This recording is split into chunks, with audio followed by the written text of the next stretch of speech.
अस्सलाम वालेकुम friends, welcome back to my YouTube channel daily tips with अस्मा।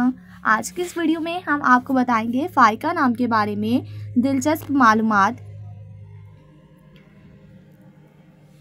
फ़ाइका नाम का शुमार लड़कियों के नामों में होता है। फ़ाइका एक इस्लामी नाम है। फ़ाइका नाम की इब्तदाई तारीख फ़ारसी ज़ुबान से निकलती है। फ़ाइका नाम की लड़कियों के लिए खुशकिस्मत नंबर 6 माना जाता है।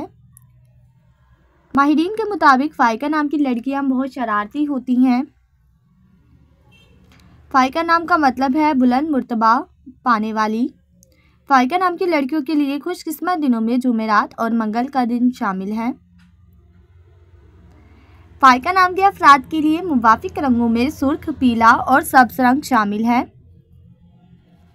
फ़ाइका नाम के अफराद के लिए मुवाफिक पत्थरों में फ़िरोज़ी पत्थर शामिल है।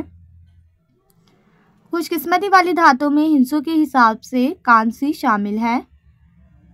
फ्रेंड्स, अगर आप अपने नाम का मतलब जानना चाहते हैं तो कमेंट बॉक्स में अपना नाम लिखें।